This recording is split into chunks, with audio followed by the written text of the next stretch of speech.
Good afternoon to everyone.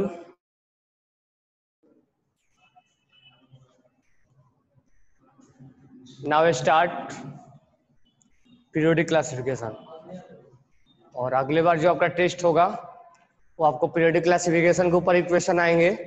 शायद कल आपको डेमो किसी का जिसका लॉगिन वगैरह नहीं हो पा रहा था तो कल शायद डेमो, कल एग्जाम का डेमो भी चलने वाला है। आपको लाइव डेमो कराया जाएगा, क्वेश्चन आपको लॉगिन करा के शायद बताया जाएगा। ठीक है, बाकी जो है केमिस्ट्री के अंदर जो सिलेबस है वो पीरियोडिक क्लासिफिकेशन क्या क्या आएगा वो मैं बता दूंगा, शायद आपको मिल भी गए होंगे। तो पीरियोडिक क्लासिफिकेशन में से आएगा क्या क्या आएगा वो बता दिया जाएगा। ठीक है, कहाँ से भी बनाओगे तो एक जो मैं आपको डीपीपी भेजा हूँ 1 2 3 उससे बनाओगे, मोस्टली 3 वाला से। वो बनाने के बाद थोड़ा हायर लेवल पे जाना है तो हायर लेवल पे वीके जायसवाल से बनाना है। बराबर है क्या? वीके जायसवाल से बना लो, उसके बाद मैं और भेजता आपको पीडीएफ। तो पहले अच्छे से वीके जायसवाल बना लो। आज हेडिंग डाल लो स्क्रीनिंग इफेक्ट। हम स्क्रीनिंग इफेक्ट देखेंगे। स्क्रीनिंग इफेक्ट, स्क्रीनिंग इफेक्ट बहुत इंपॉर्टेंट है और इसका एप्लीकेशन बहुत ज्यादा होता है स्क्रीनिंग इफेक्ट का।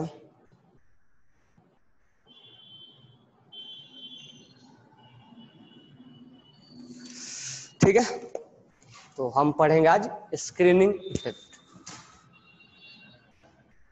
स्क्रीनिंग इफेक्ट को हम शील्डिंग इफेक्ट का नाम देते हैं। Shielding effect, shielding effect.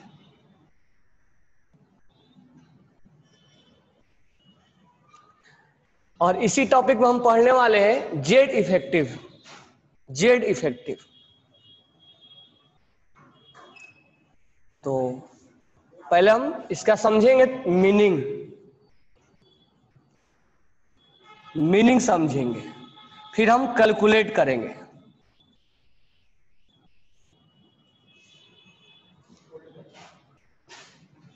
Meaning समझेंगे फिर हम उसको कैलकुलेट करेंगे। स्क्रीनिंग इफेक्ट और शील्डिंग इफेक्ट एक ही नाम है और जेड इफेक्टिव हम कैलकुलेट करेंगे। ठीक है, क्योंकि ये मैंने बोला था कि एटॉमिक सॉरी पीरियोडिक क्लासिफिकेशन में जो बचा हुआ पार्ट हो करेंगे। और तुम्हें मैं याद होगा जब लेंथेनाइट कॉन्ट्रैक्शन पढ़ाया था तो उस समय बोला था कि शील्डिंग इफेक्ट का कॉन्सेप्ट है। उस कॉन्सेप्ट को यहाँ से हम जोड़ेंगे भी हम। बराबर है क्या? फिर हमने बोला था गैलियम और एल्युमिनियम का रेडियस, एल्युमिनियम का बड़ा हो जाता है, गैलियम का छोटा हो जाता है। वहां से हमने जोड़ा था स्क्रीनिंग इफेक्ट, तो वहां से भी मैं लेके आऊंगा। तो कहाँ कहाँ पर स्क्रीनिंग इफेक्ट लगता है वो मैं बताऊंगा। बराबर है क्या? फिर देखता हूँ ये बार बार यूज होता है वैन-डर-वाल फोर्स और ये इनर्ट पेयर इफेक्ट। हालांकि वैन-डर-वाल फोर्स और इनर्ट पेयर इफेक्ट जो है केमिकल बॉन्डिंग में पढ़ाएंगे, बट थोड़ा नॉलेज के लिए ताकि क्वेश्चन डेप्थ में आए हम यहाँ पर दोनों का थोड़ा बहुत जानकारी देंगे कि इनर्ट पेयर इफेक्ट क्या होता है और इनर्ट पेयर इफेक्ट और ये और कौन सा बोला था वैन-डर-वाल फोर्स, वैन-डर-वाल फोर्स के बारे में हम जानकारी देंगे। बराबर है क्या?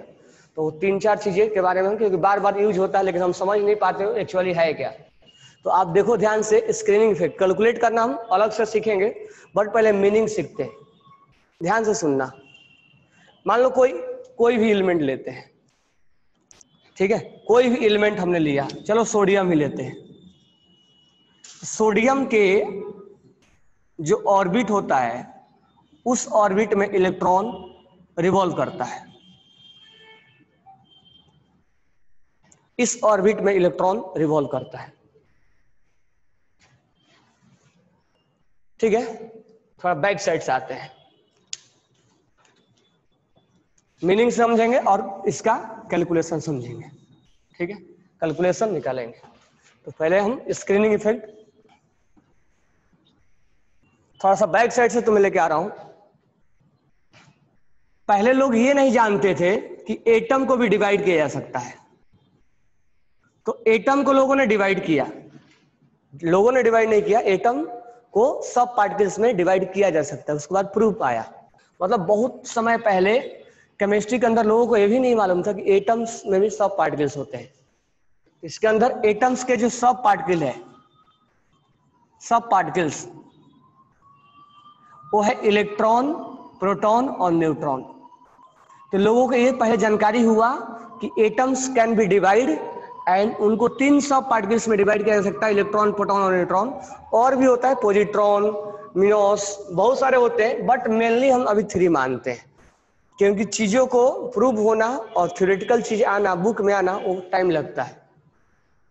जब एक वैक्सीन को आने में 10 साल लग जाते हैं, 8 साल लग जाते हैं, तो थ्योरी ही। तो एक एटम जो है वो 3 सब पार्टिकल में डिवाइड हुआ। अब इस लोगों को इसके चार्ज के बारे में मालूम नहीं था, ये चार्ज कितना होता है। लोगों को इसके मास के बारे में मालूम नहीं था, हम अभी बताएंगे नहीं। चार्ज लोगों के बारे में मालूम चला कि इलेक्ट्रॉन पे नेगेटिव चार्ज होता है, प्रोटॉन पे पॉजिटिव चार्ज होता है, न्यूट्रॉन पे नो चार्ज होता है। फिर लोगों को यह नहीं मालूम था कि जब ये एटम के अंदर है तो ये एटम के अंदर कहाँ है। लोगों ने बोला कि प्लम पुडिंग मॉडल है, बहुत तरह का अलग अलग चीजें होता है। तो बाद में जाके मालूम चला कि इलेक्ट्रॉन, प्रोटॉन और न्यूट्रॉन न्यूक्लियस में, और ये इलेक्ट्रॉन्स आउटर साइड से रिवॉल्व करता है। तो प्रोटॉन और न्यूट्रॉन न्यूक्लियस में, न्यूक्लियस सबसे पहले रदरफोर्ड ने बताया था, ठीक है, रदरफोर्ड ने बताया था कि न्यूक्लियस है। तो ये केमिस्ट्री बिल्कुल इनिशियल पार्ट से सब पार्टिकल्स में आया, सब पार्टिकल्स चार्ज मालूम हुआ। फिर मालूम चला कि इलेक्ट्रॉन्स जो है अपने ऑर्बिट में घूम रहे हैं, अपने अपने पाथ पे घूम रहे हैं, इलिप्टिकल पाथ होता है। तो ये पाथ पे जब घूम रहे हैं तो ये सब पता लगाया बोर ने। तो यहाँ न्यूक्लियस के बारे में पता लगाया, जो न्यूक्लियस के बारे में था, तो न्यूक्लियस के बारे में रदरफोर्ड ने पता लगाया था। रदरफोर्ड ने, यानी मेनली जो रदरफोर्ड है वो पता लगा लिया था कि न्यूक्लियस में प्रोटॉन और न्यूट्रॉन रहते हैं और इलेक्ट्रॉन आउटर साइड रहते हैं। बस उसको ये मालूम था इलेक्ट्रॉन आउटर साइड रहते हैं। लेकिन इसके बाद रदरफोर्ड के बाद थोड़ा सा क्रांति आया और आ गया कौन, आ गया बोर। बोर ने बहुत कुछ दिया, तो बताया सब कुछ, लेकिन थोड़ा सा मिसिंग होके बताया। उसने ये बताया कि इलेक्ट्रॉन जो है वो इस न्यूक्लियस के चारों तरफ घूमता है। इलेक्ट्रॉन जो है इस न्यूक्लियस के चारों तरफ घूमता है। मैं ऐसे 2 और 8 लिख रहा हूं, किसी पर्टिकुलर के लिए नहीं बोल रहा हूं। ये इलेक्ट्रॉन्स अपने अपने पाथ पे घूमता है। इसने ही नाम दिया ऑर्बिट, हालांकि ऑर्बिट रदरफोर्ड का नाम दिया हुआ था। तो जिस पाथ पे घूमता है उसको बोलते हैं ऑर्बिट। बोर ने क्या क्या बताया, बोर ने बताया कि किस ऑर्बिट में कितना इलेक्ट्रॉन है, मतलब कॉन्फ़िगरेशन निकाल के बताया। 281 सोडियम का, 282 Mg का, 283। उसने ये बता दिया बोर ने कि किस ऑर्बिट में कितने इलेक्ट्रॉन्स रिवॉल्व करते हैं, बोर ने बताया। लेकिन बोर के अंदर कमी क्या रह गया, लोगों ने जब इससे पूछा कि ये बताओ कि इलेक्ट्रॉन्स घूमते घूमते गिर क्यों नहीं जा रहा, क्योंकि हर पार्टिकल्स जब घूमेगा तो उसका काइनेटिक एनर्जी लॉस होता है। कोई भी चीज अगर घूमता है तो उसका काइनेटिक एनर्जी लॉस होता है। तो लॉस होते होते वो जो इलेक्ट्रॉन है वो घूमते घूमते घूमते घूमते घूमते घूमते न्यूक्लियस में गिर क्यों नहीं जा रहा है। ये इलेक्ट्रॉन जो है ऐसे जो घूम रहा है वो घूमते घूमते ऐसे ऐसे, क्योंकि काइनेटिक एनर्जी कंटिन्यू लॉस होगा, वो गिर क्यों नहीं रहा है। बोर ने ये बोला कि जो इलेक्ट्रॉन है वो अपने पाथ पे कंटिन्यूअस घूम रहा है, कंटिन्यूअस घूम रहा है। तो लोगों ने पूछा कंटिन्यूअस क्यों घूमेगा, काइनेटिक एनर्जी हर चीज का लॉस होता है। कोई चीज अगर घूमता है तो वो रुकता भी है। हमने इस मार्कर को फेंका तो कहीं जाके रुकेगा, तो काइनेटिक एनर्जी है तो इसमें पोटेंशियल एनर्जी भी आएगा। तो काइनेटिक एनर्जी के बाद लेकिन ये बोला कि नहीं, ये अपने पाथ में हमेशा घूमते रहते हैं, ये रुकते नहीं है। जिस दिन रुक जाए उस दिन दुनिया ही खत्म हो जाएगी। ये इलेक्ट्रॉन घूमते रहते हैं। तो लोगों ने पूछा कि बताओ कि ये गिर क्यों नहीं रहा है। इस चीज का इसके पास जवाब नहीं था। फिर क्या हुआ, जब इसमें सोडियम वगैरह को लाइट दिया जा रहा था तो ये इलेक्ट्रॉन्स इधर से उधर भाग रहे थे, ठीक है। तो बोर ने बताया इसको, पहला चीज क्या बताया कि इलेक्ट्रॉन्स अपने पाथ पे कंटिन्यूअस घूमता रहता है, कंटिन्यूअस घूमता रहता है। ये हर ऑर्बिट का एनर्जी अपना अपना होता है, यानी हर ऑर्बिट का एनर्जी अपना अपना होता है। इसका एनर्जी अपना होता है, इसका एनर्जी, देखो इसने ये बताया था कि एनर्जी अपना अपना होता है, लेकिन मॉडर्न हम पढ़ते हैं कि नहीं पढ़ते हैं, 1s का, फिर 2s का, 2p का। 1s का एनर्जी कम होता है, 2s का एनर्जी ज्यादा होता है। तो ये अभी नहीं आया था बोर के टाइम में। 1s 2s 2p ये सब कुछ जानकारी नहीं था बोर को कि 1s नाम का कोई चीज भी होता है।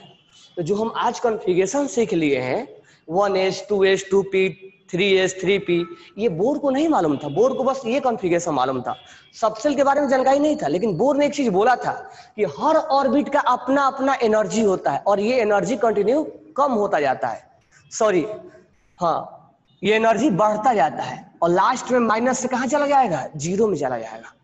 ये बोर को इस चीज को जानकारी था, लेकिन उसको एसपीडीएफ के बारे में जानकारी नहीं था कि एस क्या होता है, सबसेल के बारे में जानकारी नहीं था। तो बोर ने बोला कि इलेक्ट्रॉन कंटिन्यूअस अपने पाथ पे घूमता रहता है और हर ऑर्बिट का एनर्जी फिक्स होता है, और इस चीज का प्रूफ भी दिया। तो हम प्रूफ पढ़ेंगे एटॉमिक स्ट्रक्चर में। एनर्जी फिक्स होता है, एनर्जी फिक्स होता है, और एनर्जी जैसे जैसे ऑर्बिट बढ़ेगा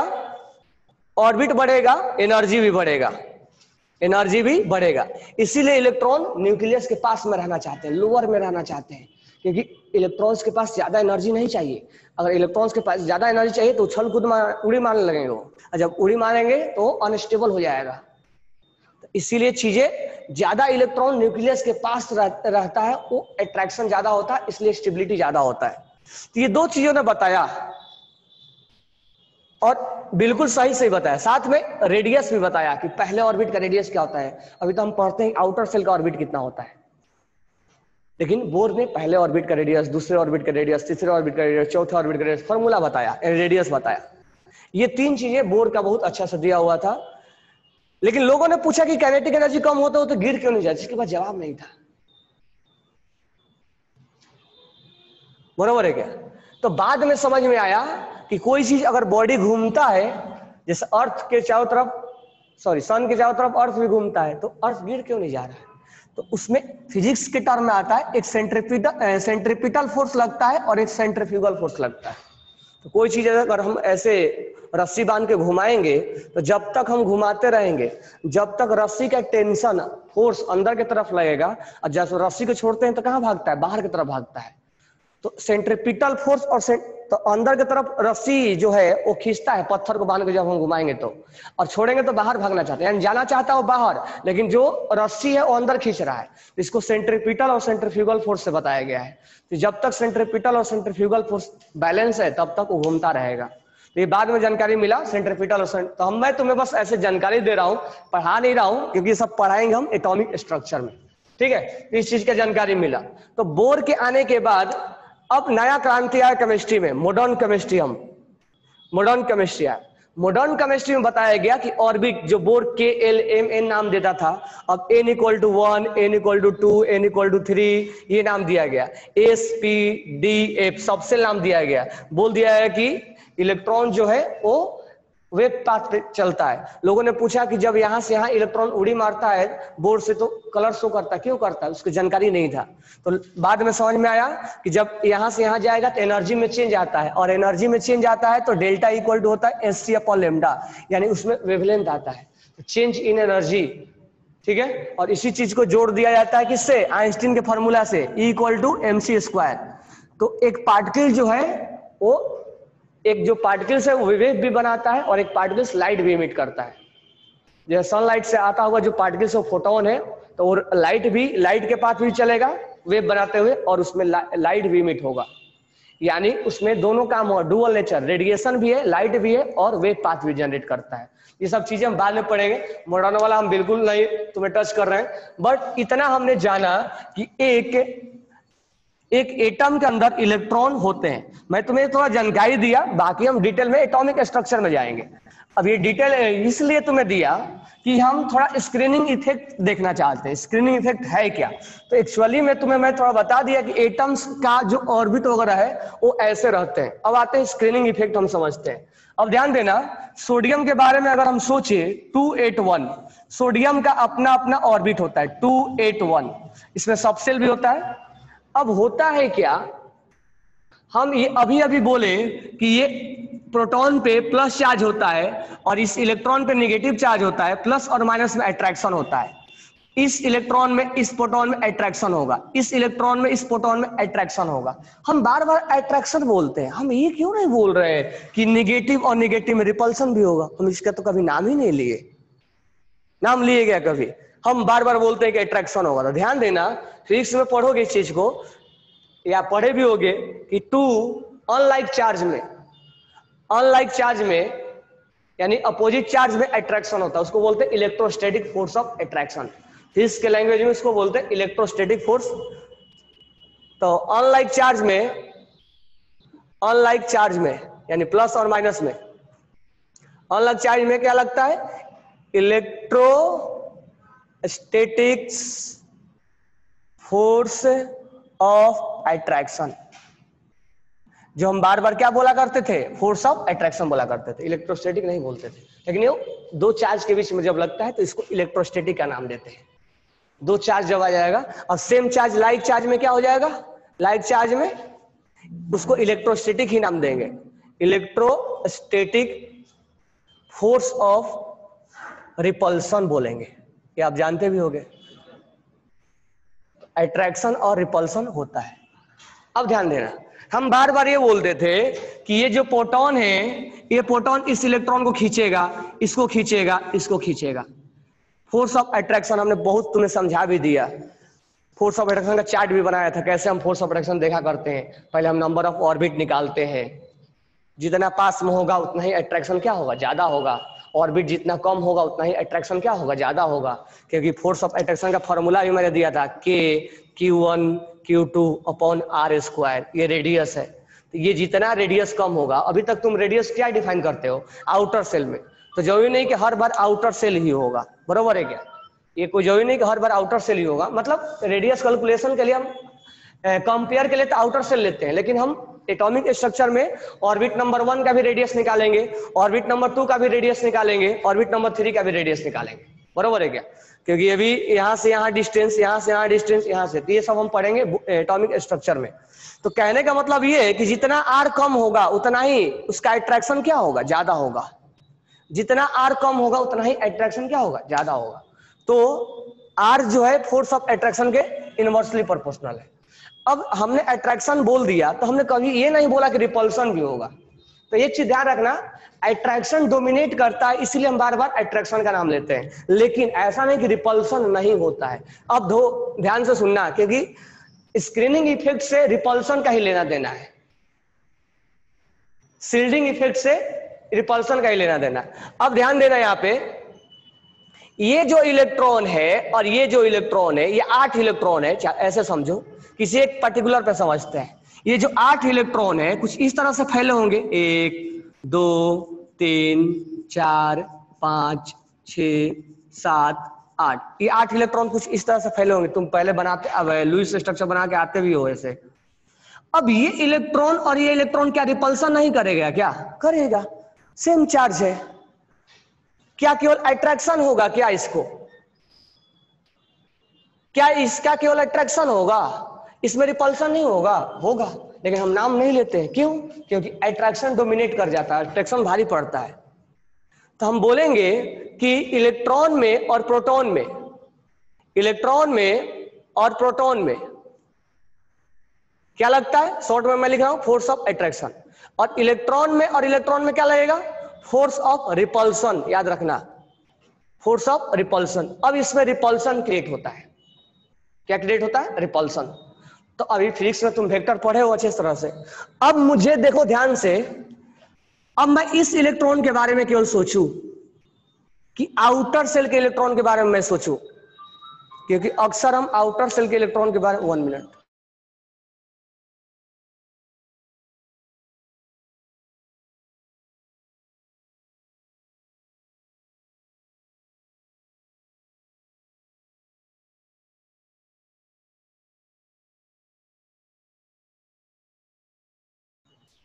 तो यहां पर देखो हम आउटर सेल के इलेक्ट्रॉन को हम चेक कर रहे हैं कि इसका क्या है, इनर वाला छोड़ दो, हम बोलेंगे ये इलेक्ट्रॉन, अब इनर वाला के बारे में बाद में करेंगे। इस इलेक्ट्रॉन आउटर सेल के इलेक्ट्रॉन पे देखो, ये इलेक्ट्रॉन को ये प्रोटॉन अट्रैक्ट कर रहा है, तो क्या इसके रास्ते में कोई बाधा डालने वाला नहीं है क्या?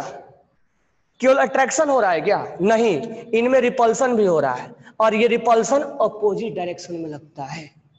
यानी मैं यहां पर डायग्राम बनाऊं तो इस इलेक्ट्रॉन को ये प्रोटॉन ऐसे खींच रहा है अपने तरफ, ये प्रोटॉन अपने तरफ खींच रहा है, और ये इलेक्ट्रॉन और इस इलेक्ट्रॉन में रिपल्सन हो रहा है।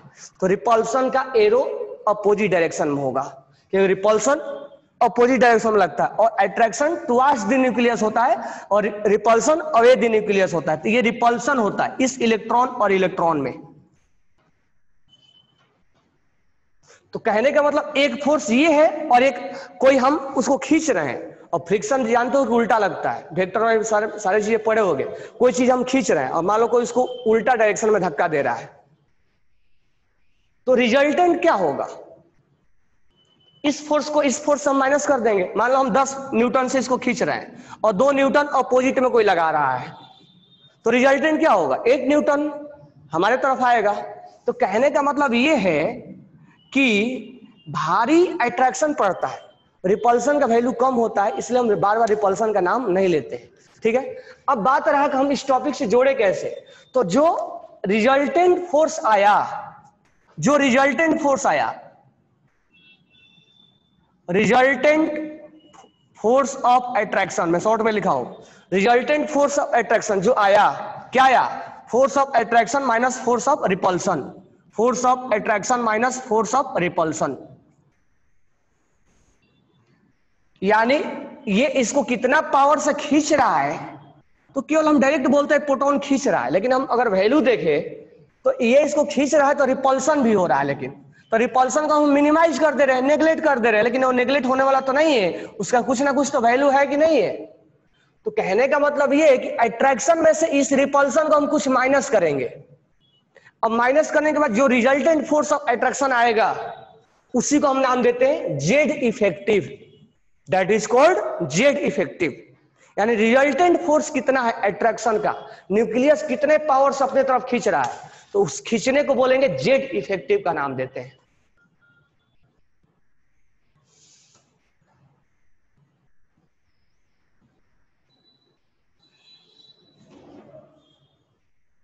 जेड इफेक्टिव समझ में आया?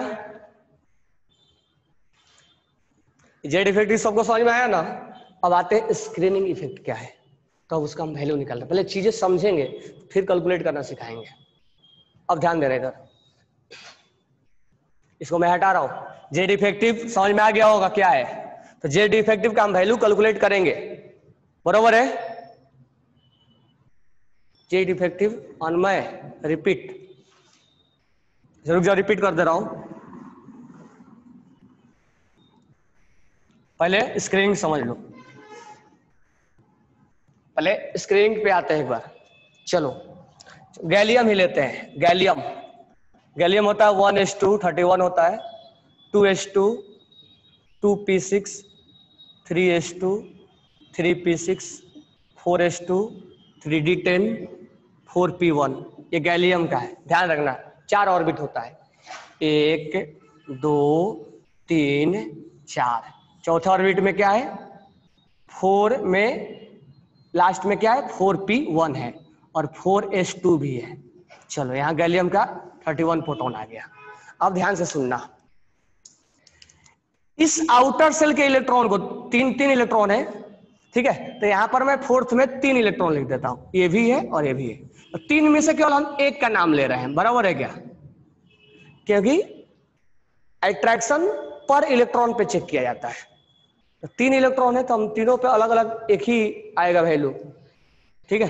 यहां पर एक पे हम चेक कर रहे हैं, ये इसको अट्रैक्ट कर रहा है, लेकिन अट्रैक्ट तो हो रहा है, लेकिन यहां जो इलेक्ट्रॉन है, यहां इलेक्ट्रॉन है, यहां 2 इलेक्ट्रॉन है और यहां 8 इलेक्ट्रॉन है, 1 2 3 4 5 6 7 8।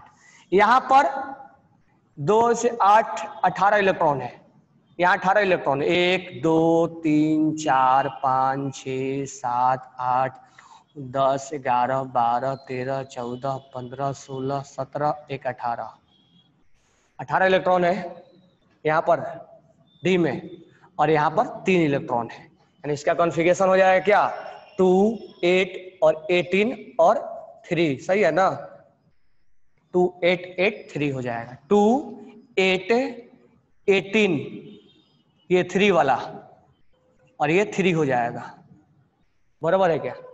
अब मुझे इसका अट्रैक्शन देखना है, ये अट्रैक्ट हो रहा है कि नहीं हो रहा है। 3 है, मैंने एक ही लिखा है, चलो और लिख देते हैं, लेकिन हम एक ही इलेक्ट्रॉन पे देखेंगे, जब भी देखेंगे तो पर इलेक्ट्रॉन पे देखेंगे। अब ये अट्रैक्ट कर रहा है, लेकिन अट्रैक्ट करेगा तो ये जो अंदर वाले इलेक्ट्रॉन है, अंदर वाले इलेक्ट्रॉन का रिपल्सन होगा। तो इस प्रोटॉन में और इलेक्ट्रॉन में, यानी प्रोटॉन में 31 प्रोटॉन है और इस आउटर सेल के एक इलेक्ट्रॉन में, हम बार बार आउटर सेल का नाम ले रहे हैं, आउटर सेल के इलेक्ट्रॉन में क्या होगा, पहला पॉइंट फोर्स ऑफ अट्रैक्शन होगा, फोर्स ऑफ अट्रैक्शन होगा नहीं होगा, और इस फोर्स ऑफ अट्रैक्शन का कोई वैल्यू होगा। तो फिजिक्स में हम कैलकुलेट करते हैं, हमें यहां कैलकुलेट करने की कोई जरूरत नहीं है, मैं तुम्हें बताऊंगा कैसे कैलकुलेट किया जाता है। सेकेंड पॉइंट, इस इलेक्ट्रॉन और इस इलेक्ट्रॉन में क्या होगा, रिपल्सन। तो इनर इलेक्ट्रॉन में, इसको बोलेंगे इनर इलेक्ट्रॉन में, इनर इलेक्ट्रॉन और इलेक्ट्रॉन में क्या होगा, रिपल्सन, फोर्स ऑफ रिपल्सन।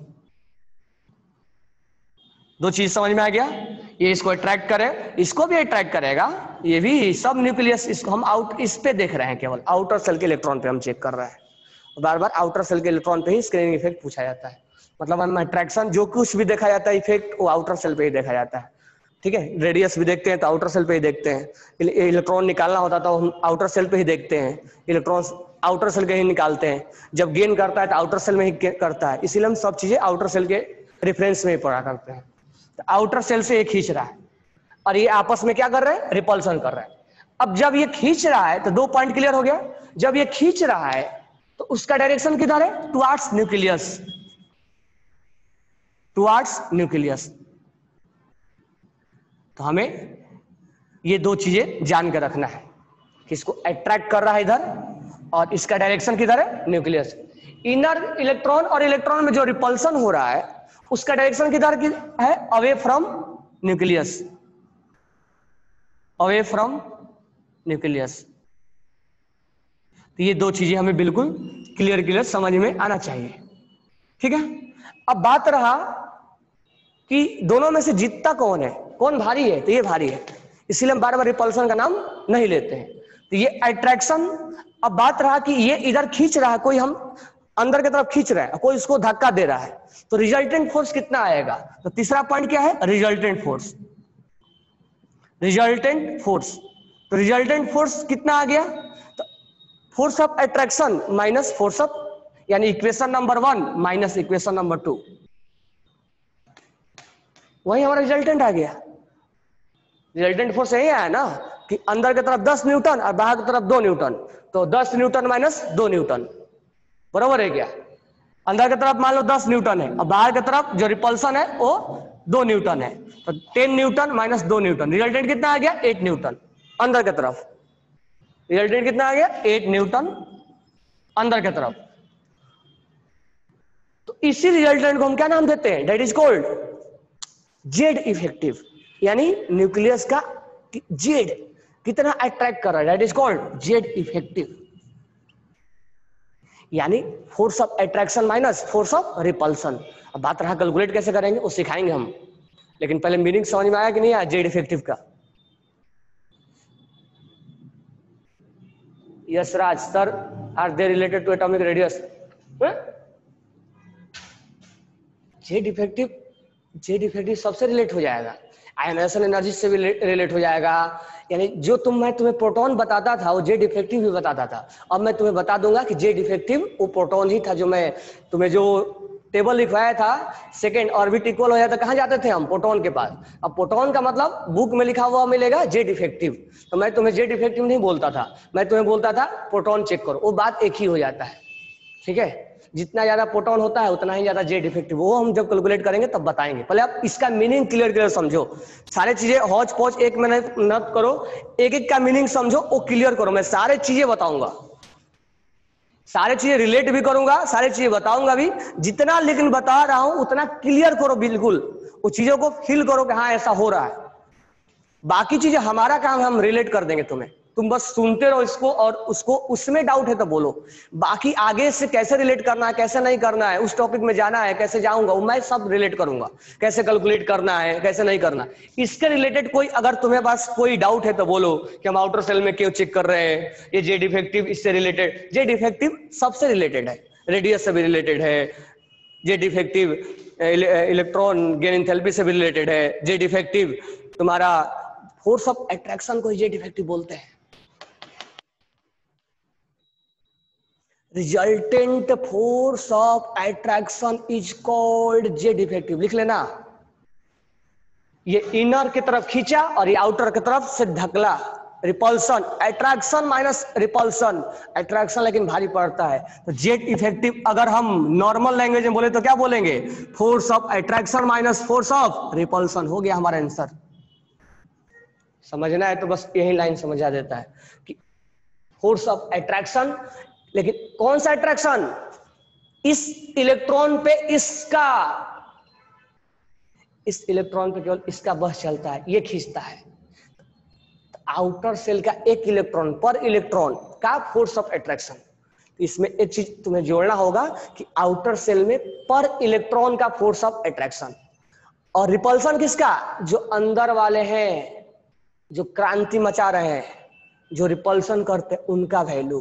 तो ये जो ये अपोजिट चार्ज वाला है तो इसका अट्रैक्शन, और ये जो सेम चार्ज वाले इनका रिपल्सन, तो ये कहाँ होते हैं, बाहर साइड होते हैं, और ये कहाँ होते हैं, अंदर साइड, दोनों का इसमें से इसका वैल्यू को माइनस करने को क्या बोलते हैं, जेड इफेक्टिव। इतना सबको क्लियर समझ में आया कि नहीं आया।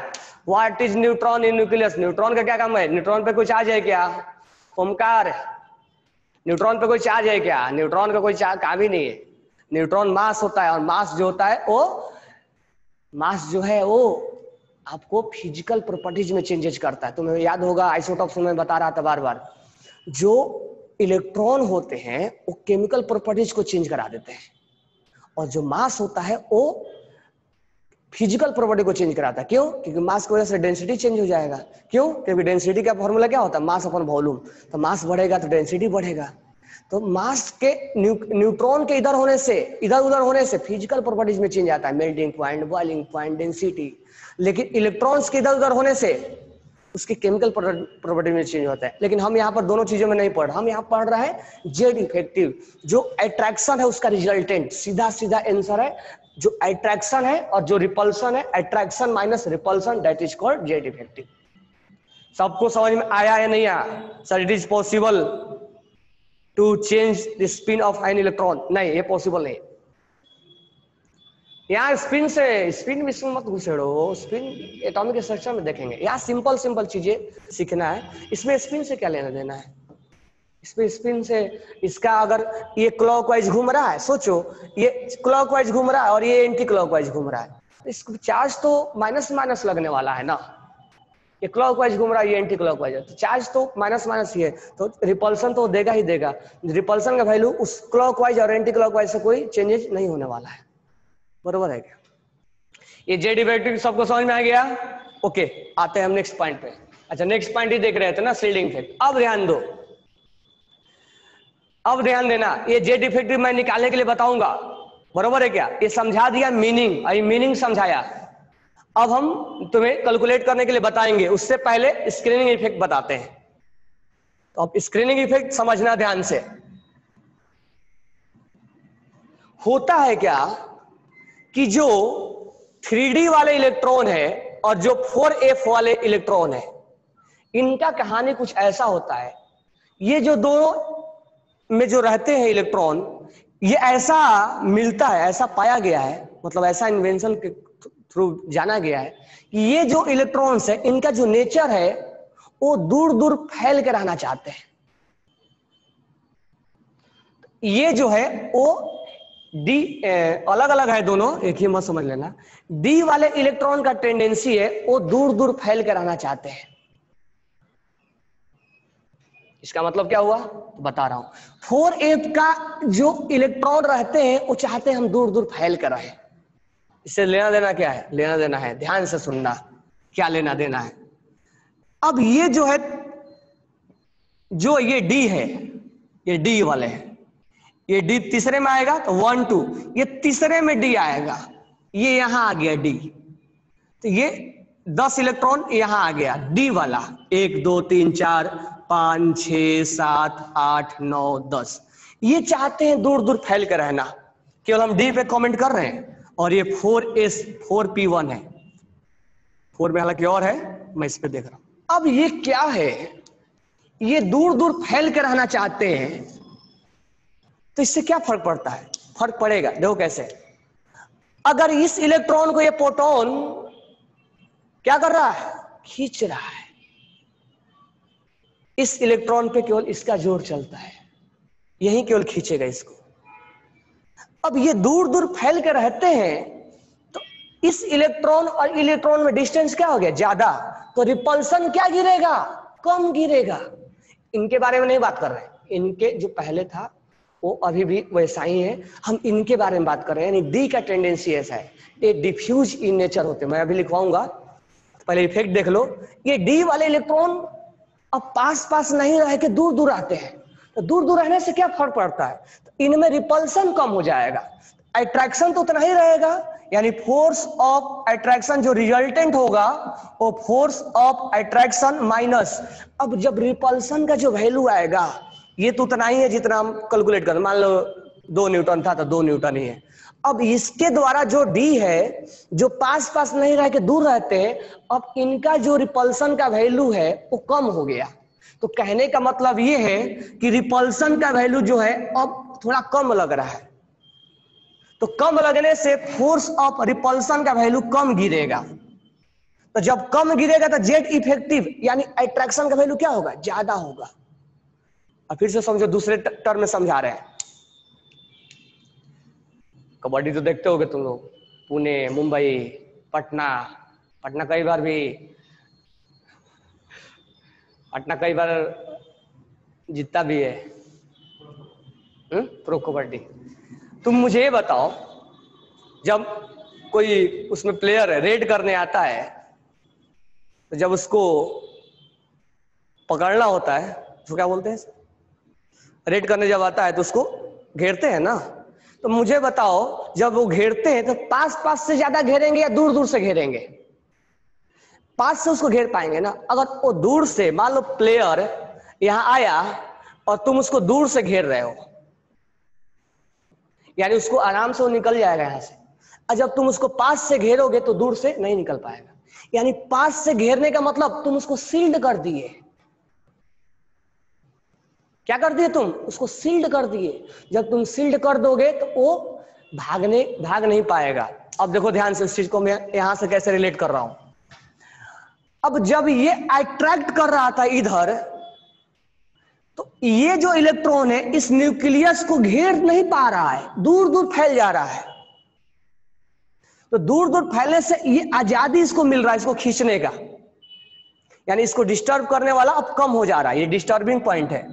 यानी इस इलेक्ट्रॉन को जो ये खींच रहा था, अब ये दूर दूर फैल गया, यानी इस न्यूक्लियस को सील्ड नहीं कर पाया, अच्छे से खराब से सील्ड कर रहा है, क्योंकि वो घेर नहीं रहा, दूर दूर फैल जा रहा है, उसका नेचर है फैलना। तो ये इलेक्ट्रॉन्स दूर दूर फैल गए हैं। जब इलेक्ट्रॉन दूर दूर फैल गया है तो ये जो है प्रोटॉन, ये इसको आराम से खींच रहा है, इसके रास्ते में बाधा डालने वाला कोई है भी नहीं, कोई सील्ड करने वाला है नहीं, उसको घेरने वाला कोई नहीं है। ये पहले से तो था, इसके बारे में हम नेग्लेक्ट करके चल रहे हैं। डी के वजह से, हमने तुम्हें लिखवाया था गैलियम में, डी के वजह से जो कुछ भी प्रॉब्लम होता है वो डी के वजह से होता है।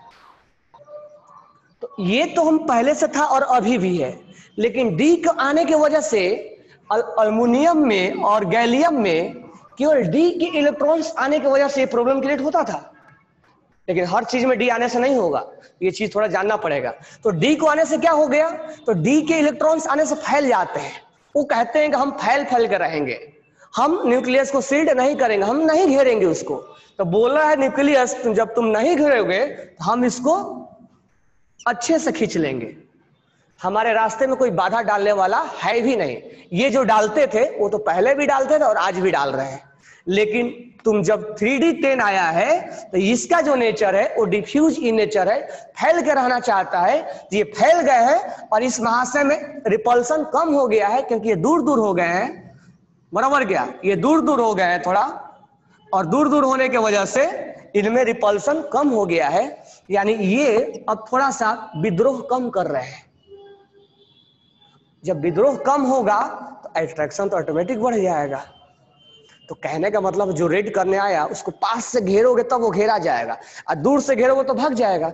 ये दूर से घेर रहा है इसको, तो घेर नहीं, इसको घेरेंगे बोलेंगे घेर नहीं रहा है, तो ये इसको आजादी मिल रहा खींचने का, तो उसी को बोलते हैं सील्डिंग इफेक्ट। तो हम बोलेंगे कि 3D का पुअर सील्डिंग इफेक्ट है, मतलब वो घेर नहीं पा रहा है। 3D का पुअर सील्डिंग इफेक्ट है, उसी को बोलते हैं स्क्रीनिंग इफेक्ट, स्क्रीन नहीं कर पा रहा उसको।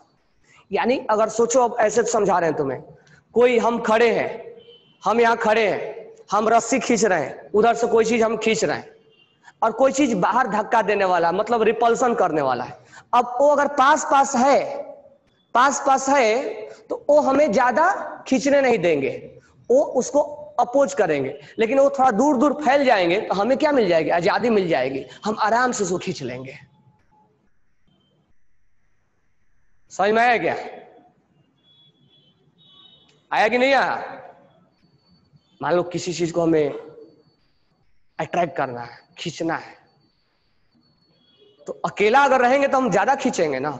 अब मान लो 2-3 और आ गए और वो रिपल्सन कर रहे हैं, हम अट्रैक्शन कर रहे हैं, वो रिपल्सन कर रहे हैं, तो हमारा अट्रैक्शन क्या हो जाएगा, थोड़ा कम हो जाएगा, क्योंकि वो क्या कर रहे हैं, वो रिपल्सन कर रहे हैं, वो सेम चार्ज वाले हैं, और हम अपोजिट चार्ज वाला को क्या कर रहे हैं, अट्रैक्ट कर रहे हैं। तो हमारा रिपल्सन क्या हो जाएगा, रिपल्सन उनके वजह से ज्यादा हो जाएगा, तो हमारा अट्रैक्शन कम हो जाएगा।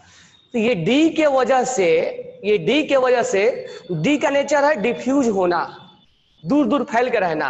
अब फैलता है तो क्या होता है, ये खींचता है अंदर की तरफ, और जब खींचता है तो रेडियस क्या हो जाता है, कम हो जाता है।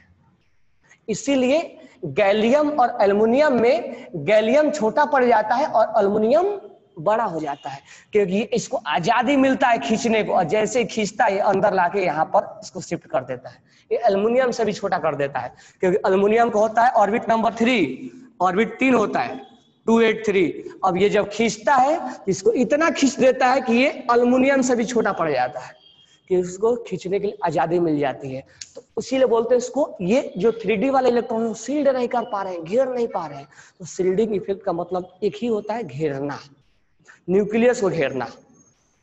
अगर वो अच्छे से नहीं घेर पा रहे हैं तो हम बोलेंगे पुअर सील्डिंग इफेक्ट, और अच्छे से घेर पा रहे हैं तो अच्छा सील्डिंग इफेक्ट बोलेंगे। तो हमारे लिए पुअर सील्डिंग इफेक्ट और मतलब अच्छे से घेरना और ये सील्डिंग इफेक्ट सही होना नहीं होना, ये हम तुम्हें समझा रहे हैं। तो सील्डिंग इफेक्ट समझ में आ गया होगा, सील्ड करना, घेरना। तो डी वाले इलेक्ट्रॉन सील्ड नहीं करते हैं, और नहीं करते हैं इसलिए वैल्यू क्या हो जाता है, अट्रैक्शन बढ़ जाता है। और अट्रैक्शन क्योंकि आजादी मिल जाती है इसको खींचने की, और जब खींचता है तो इसका रेडियस क्या हो जाता है, छोटा हो जाता है, एल्युमिनियम से भी छोटा पड़ जाता है। तो मैं तुम्हें एग्जाम्पल से समझाया कि व्हाट इज सील्डिंग इफेक्ट। ऐसे सील्डिंग इफेक्ट समझा तो सकते थे, मैं तुम्हें एग्जाम्पल से समझाया कि सील्डिंग इफेक्ट होता क्या है। यानी सील्डिंग इफेक्ट का बारे में अगर बात करें तो सील्ड करना, सील्ड करना मतलब जो प्रोटॉन है आउटर सेल को जो खींच रहा है उसको खींचने नहीं देना। और पुअर सील्डिंग इफेक्ट का मतलब वो आराम से उसको बोल रहा है कि हम फैल जा रहे हैं तुम खींच लो, हम फैल रहे हैं तुम खींचो, तो ये खींच लेगा। तो ये बोलेंगे पुअर सील्डिंग इफेक्ट, मतलब अच्छे से घेर नहीं पा रहा है। तो ये होता है डी और एस और पी में नहीं होता है। तो मैं सब चीजें बताऊंगा कहाँ होगा कहाँ नहीं होगा, मैं तुम्हें मीनिंग समझा रहा हूँ।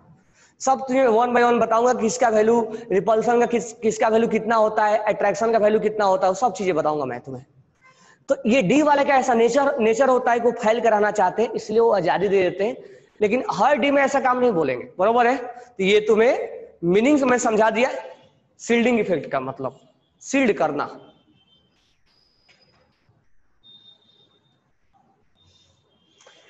डी में सभी ऑर्बिटल्स का शील्डिंग इफेक्ट तो लगेगा, डी का नेचर ही होता है, लेकिन वो इफेक्ट किस पे इफेक्ट डाल सकता है, तो वो हर जगह वो नहीं डालेगा। मतलब आप सोच लो कि गैलियम के बाद सर जर्मेनियम में भी ऐसा देखने को मिलता है क्या? तो जर्मेनियम में देखने को मिलेगा, लेकिन उसका इफेक्ट उतना नहीं देखने को मिलेगा। क्यों नहीं देखने को मिलेगा वो बाद में बताऊंगा।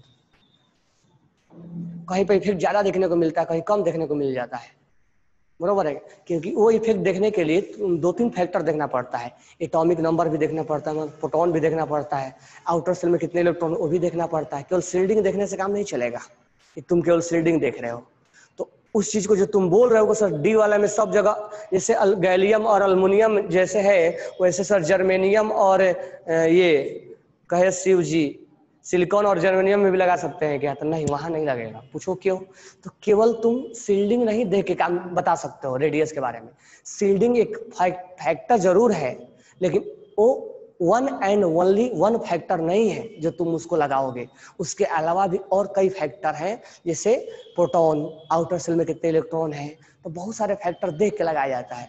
तो ये केवल इस पे ही अप्लाई, मतलब शील्ड होता सब जगह है, लेकिन उसका अप्लाई यूज यहाँ पर हो जाता है, मतलब यहाँ पर ये भारी पड़ जाता है, ये फैक्टर यहाँ पे डोमिनेट हो जाता है, इसलिए लगाते हैं। ठीक है, तो पहला मीनिंग समझाया मैंने, सबको मीनिंग समझ में आ गया होगा। जेड इफेक्टिव क्या होता है सोचो इसके बारे में, मैं डेफिनेशन एक भी लिख के नहीं दिया हूं। सोचो केवल कि स्क्रीनिंग इफेक्ट क्या होता है, शील्डिंग इफेक्ट क्या होता है, और मतलब दोनों देखिए, और जेड इफेक्टिव क्या होता है सोचो। अभी जब सोच लोगे तो कल कैलकुलेट करना सिखाएंगे, बरोबर है। फिर तुम्हें बताएंगे कि ये लेंथेनाइट कॉन्ट्रैक्शन और ये गैलियम और अल्युमिनियम वाला तो थोड़ा बहुत बता भी दिया, तो कल मैं इसको लिखवा भी दूंगा। अभी आज समझाया, कल लिखवाऊंगा और कल कैलकुलेट करवाऊंगा, और फिर इसको टॉपिक से रिलेट करेंगे कि हम कहाँ कहाँ स्क्रीनिंग इफेक्ट देखने को मिलता है पीरियोडिक टेबल में। ठीक है, तो कल हम उस चीज को कंप्लीट करेंगे। सबको समझ में आया इतना जितना मैं पढ़ाया? What is syllabus of Sunday exam? Oh chemical periodic table Sunday कल वाला नहीं। हाँ लिख लो classification into blocks, otherwise WhatsApp में मिल जाएगा, मैं बोल दे रहा हूं एक बार। Classification of blocks, classification into types, definition of periodic properties, definition of periodic properties, उसके बाद है एटॉमिक रेडियस, आयनिक रेडियस और स्क्रीनिंग इफेक्ट, मतलब कैलकुलेट करने के लिए आएंगे। इतना ही सिलेबस में है, तो आज तुमको व्हाट्सएप मिल जाएगा। कोई डाउट है तो बोलो।